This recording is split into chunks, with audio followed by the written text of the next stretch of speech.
बोलिए श्री सद्गुरु महाराज जी की जय, सच्चे दरबार की जय, उमापति महादेव की जय, श्री कृष्ण बलदेव की जय। प्रिय भगवत प्रेमियों, आज फिर आपका सत्संग विचारों में आपका हार्दिक स्वागत है। भाइयों बहनों, कार्यक्रम की वजह से आश्रम से बाहर आना हुआ है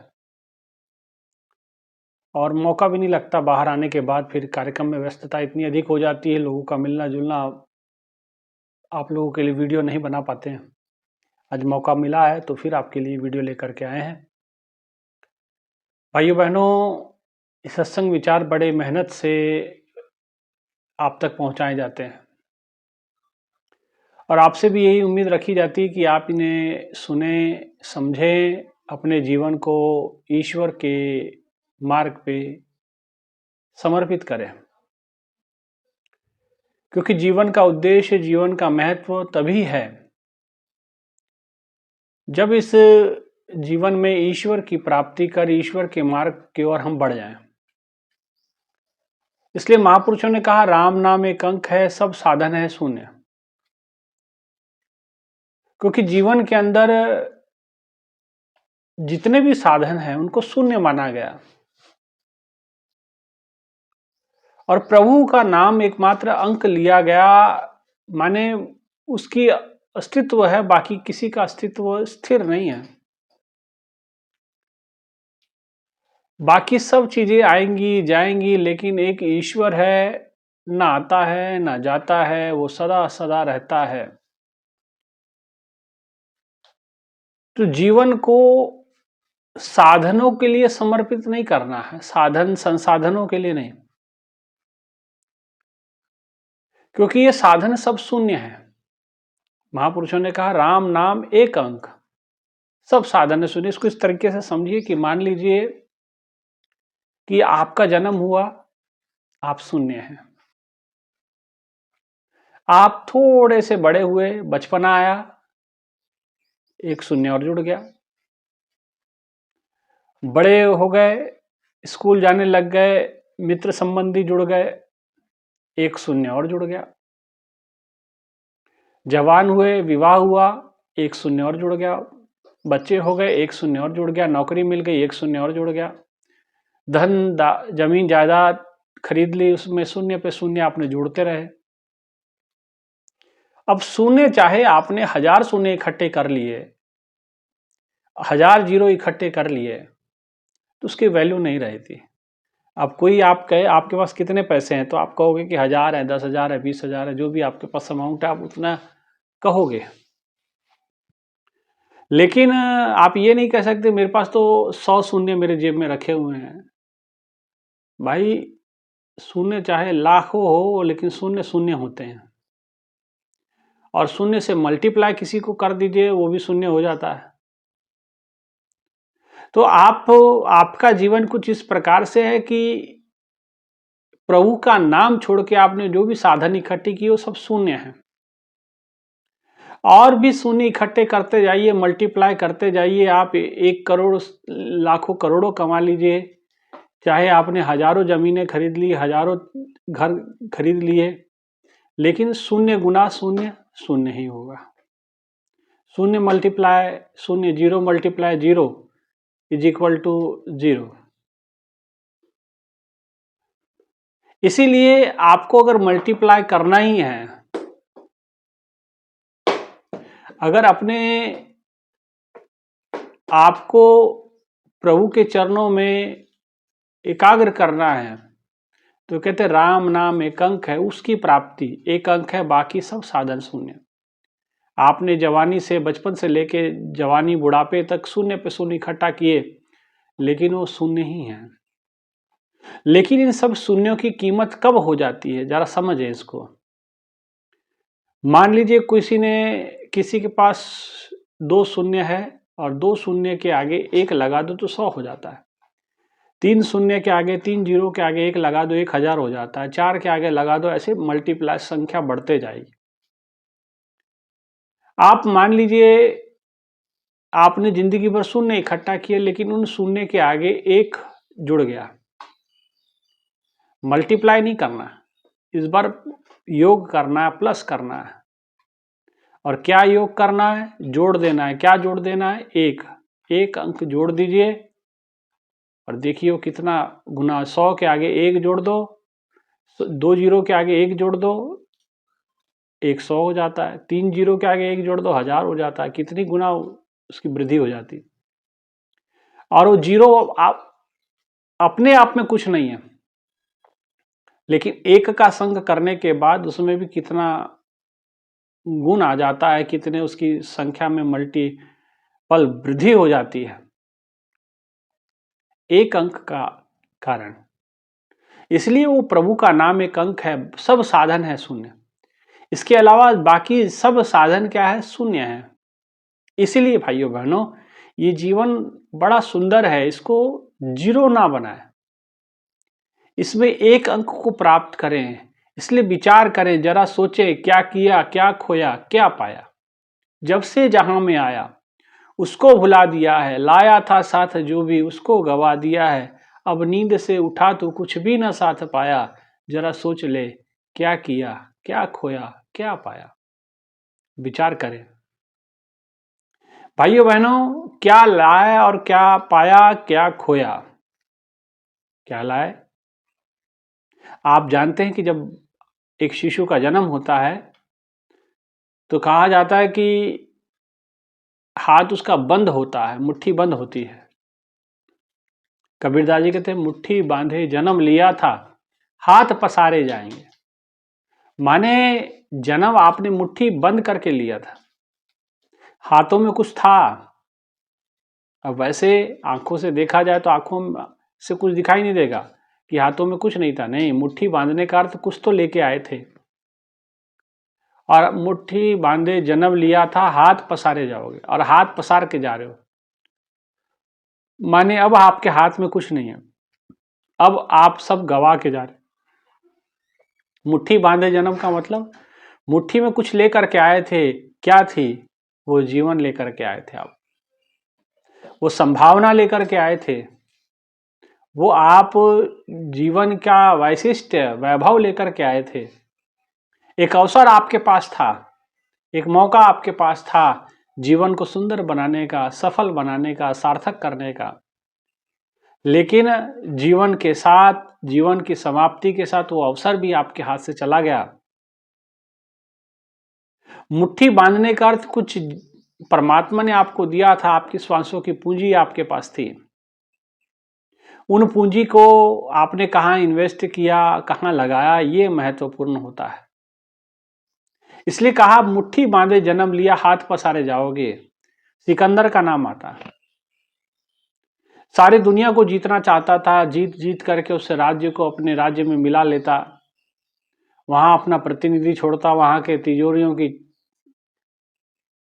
जो भी धन दौलत थी लूट लेता, यहाँ वहां ताला लगा करके चाबियां अपने साथ लेके चलता। कहा, कहने वाले कहते हैं, हालांकि मैंने किसी किताब में नहीं पढ़ा, मैंने भी किसी से सुना ही है, कहते हैं कि 7-8 ऊँटों पे केवल चाबियां चलती थी तिजोरी की, जब सिकंदर चलता था साथ में। जहां जाता था वहां की धन दौलत को एक तिजोरियों में बंद करता था और ताले की चाबी अपने साथ ले जाया करता था। तो 7-8 ऊँटों के ऊपर में सिर्फ चाबियां चलती थी, ऐसा सिकंदर। और जीवन के अंत में, जीवन के अंतिम क्षणों में उसने कहा कि मैंने इतनी धन दौलत इकट्ठा की, इसका कोई लाभ? बोले कोई लाभ नहीं, आप जाइए, अब दुनिया से आपको प्रस्थान करना है। तो कहे, मेरा एक कार्य कर देना, पैसा चाहे मेरे से जितना मर्जी ले लो, मेरे जनाजे को गली गली कूचे कूचे से गुजारना, और मेरे जो हाथ है मेरे कफन से बाहर, मेरी कफन से बाहर कर देना, अर्थी से बाहर कर देना, ताकि लोगों को दिखे कि इतना बड़ा राजा सिकंदर मरा। तो जब धरती से गया, इस दुनिया से गया, तो दोनों हाथ खाली थे। याद रख, सिकंदर के हौसले तो खाली थे, जब गया इस जहां से तो दोनों हाथ खाली थे, दोनों हाथ खाली थे, है ना। तो इसलिए भाइयों बहनों, सिकंदर ने इतनी दुनिया तबाह की, इतने लोगों को मारा काटा, इतने हमने लोगों को इकट्ठा किया, और इकट्ठा करने के बाद अंतोगत्वा आपका हाल उस सिकंदर की तरह, सिकंदर का हाथ खाली, इतनी दुनिया को जीतने वाला हाथ खाली। तो हम तो बड़े धन्य हैं कि हमें ऐसे संस्कार, ऐसे विचार तो मिलते हैं कि हम अपने जीवन में ईश्वर की प्राप्ति की ओर बढ़ें। सत्संग विचार की कोई कमी नहीं, लेकिन कमी कहाँ है? अभी हम सच्चाई से बड़े दूर हैं, हम सच्चाई तक पहुंच नहीं पाते। हमें कोई बताने वाला तो मिल जाए कि भाई ईश्वर की प्राप्ति ही जीवन का सर्वोपरि उद्देश्य है, उस एक अंक को अपने साथ जोड़ लें। लोग कहते हैं कि ये कैसे संभव है, ईश्वर की प्राप्ति कैसे संभव है? मनुष्य जन्म का उद्देश्य ही ईश्वर की प्राप्ति होता है। नहीं, लोग कहते हैं नहीं, उद्देश्य तो बच्चे को बड़ा करना है, उनकी पढ़ाई लिखाई पे खर्च। भाई ये ड्यूटियां हैं आपकी, ये कर्म है, ये कर्तव्य माने गए हैं। ये कर्तव्य और उद्देश्य में फर्क है। आप जीवन जीते हैं, जिस परिवार में जीते हैं, तो उस भरण पोषण आप करते हैं, ये आपका कर्तव्य हो गया। लेकिन उद्देश्य कुछ और है। कर्तव्य का निर्वहन करते हुए उद्देश्य की प्राप्ति जरूरी है। आप केवल कर्तव्य करते रहें, उद्देश्य के प्रति आप सचेत ना रहें, तो फिर जीवन बेकार हो जाता है।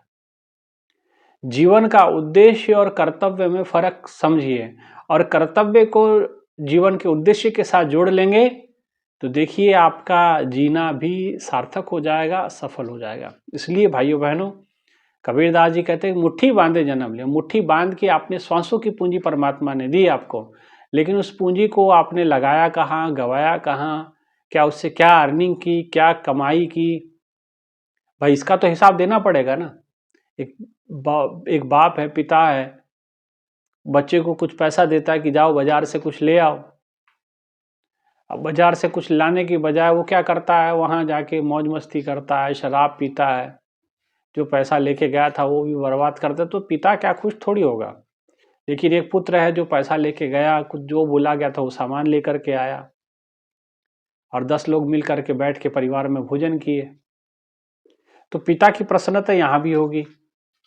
और ऐसा भी हो सकता है कोई व्यक्ति जाए पैसा लेकर के, कुछ ना लेके आए, घूम फिर के वापस आ जाए, पैसा बचा ले, है कि नहीं? तब भी पिता कहेगा चलिए तूने मेहनत तो की, लेकिन जो है कुछ गवाया तो नहीं। तब भी एक बार की उसकी इज्जत हो जाएगी। लेकिन ये जो लेकर के गया और सब कुछ गवा दिया, उसकी क्या ही इज्जत होगी, आप स्वयं जानते हैं, है ना? तो ऐसे ही परमात्मा ने आपको श्वासों की पूंजी दी है। अब इन पूंजी को आप कितना आपने बढ़ाया है, कहीं सही जगह लगाया है कि नहीं लगाया है, ये आपको स्वयं चिंतन करना है, आपको स्वयं मनन करना है। इसलिए जब तक एक अंक का अर्थ एक उस परमात्मा को प्राप्त नहीं करते, जीवन में सफलता, सार्थकता नहीं आने वाली। चाहे जितना मर्जी कुछ कर लें, इसलिए सोचना बनता है, विचार करना बनता है, और अभी भी विचार करने का मौका है। जब तक मनुष्य देह है तब तक आप विचार कर सकते हैं। नामदेव महाराज जी कहते हैं, केला गेला नरदेह मग कैसा भगवंत। अगर ये नरदेह चला गया, फिर कोई भगवान आपकी चिंता नहीं करे, फिर आपको भोगना पड़ेगा, तरह तरह की योनियों में जानना पड़ेगा। पुनरुपि जननम पुनरुपि मरणम। मनुष्य जन्म मिला है, इस जन्म को सार्थक करना है, तो इस जीवन के उद्देश्य को समझो। भई परापत मानुख देहुरिया, गोविंद मिलन की एह तेरी बरिया। ये बारी ही तेरी, या उस मौका ही तेरा गोविंद को मिलने का है, और कोई मौका नहीं है। इसलिए इस मौके का लाभ आपको लेना है, इस मौके का फायदा आपको लेना है। और ये तभी हो पाएगा जब आप जागरूक होंगे, संतों की बातों को मानोगे। संतों ने जो समझाया है, हमारे गुरुओं ने, हमारे पीरों ने, हमारे फकीरों ने, हमारे पूर्वजों ने, या हमारे अवतारों ने जो बात समझाई है, जब तक हम उस पर विचार नहीं करते, सोचते नहीं, मनन नहीं करते तब तक हमारे जीवन की सार्थकता नहीं हो सकती, क्योंकि महापुरुषों ने कहा बिन सतगुरु सब जग बहुराना, बिना सतगुरु के या यूं कहे कि बिना ईश्वर की प्राप्ति के सब जग पागल खाने की तरह ही हो जाते हैं, पागल ही हो जाते हैं। कोई पागल चतुराई में हो जाता है, कोई पागल कमाई में हो जाता है, कोई पागल रिश्तेदारी में हो जाता है, कोई पागल कुछ हो जाता है। लेकिन जिन लोगों की आप पूजा करते हैं वो पागल संसारिक नहीं थे, वो पागल ईश्वर के प्रति थे। उनके एक ही पागलपन था, ईश्वर की प्राप्ति, ईश्वर से प्रेम, ईश्वर के अलावा किसी को नहीं देख पाते थे। इसलिए उन लोगों की आप पूजा भी करते हैं, घरों में तस्वीरें भी हैं उनकी, है ना, उनकी मूर्तियों के आगे हार भी टेके रखे जाते हैं, माथे भी टेके जाते हैं। क्यों? क्योंकि वो अपने जीवन को समझ गए, जान गए, और आप नहीं जान पाए, इसलिए आपको भी जानना जरूरी है। ठीक है ना? इसलिए जब तक आप उस एक को नहीं जानते, जो एक न जाने बहु जाने क्या हो, बहुत कुछ जान लिया लेकिन जब तक एक परमात्मा को नहीं जाना तो बहु जाने क्या हो। इसलिए बहुत चीजें जान लेना, दुनिया का ज्ञान अर्जित कर लेना, दुनिया की जानकारियां अर्जित कर लेनी एक तरफ, और ईश्वर की प्राप्ति कर लेना एक तरफ। और दुनिया की बहुत सी जानकारियां आपने हासिल की, जीवन नहीं सफल होगा, लेकिन एक ईश्वर को प्राप्त कर लिया, जीवन सार्थक हो जाएगा, सफल हो जाएगा। अब निर्णय आपके हाथ में है, आपको क्या करना है। ठीक है, यही कुछ विचार थे। जैसे जैसे मौका मिलेगा आपके लिए वीडियो लेकर के आएंगे, जब तक हमारी कथा चलेगी, क्योंकि कथा लंबी चलने वाली है, इसलिए कोशिश करेंगे कथा के दौरान भी आप तक सत्संग पहुंचाएं, और कथा को भी पहुंचाने का पूरा प्रयास करेंगे। लेकिन जब तक नहीं प्राप्त होती तो आप रेगुलर सत्संग को सुनते रहिए, जो पुराने सत्संग है उसको भी सुनते रहिए, और क्योंकि 600-700 सत्संग है तो आप उसको सत्संग सुनेंगे तो आपको आनंद आएगा। ठीक है ना? इतना ही कहते हुए विचारों को विराम, और आपसे आग्रह है चैनल को सब्सक्राइब कर लीजिए, वीडियो को लाइक कीजिए, और प्यारा सा कमेंट्स भी इसमें कर दीजिएगा, ताकि हम लोगों को भी पता चले कि आप लोग सत्संग विचारों को सुनते हैं। ठीक है? बोली श्री सद्गुरु महाराज जी की जय, सच्चे दरबार की जय, उमापति महादेव की जय, श्री कृष्ण बलदेव की जय, गुरुदेव आशुतोष महाराज जी की जय। धन्यवाद।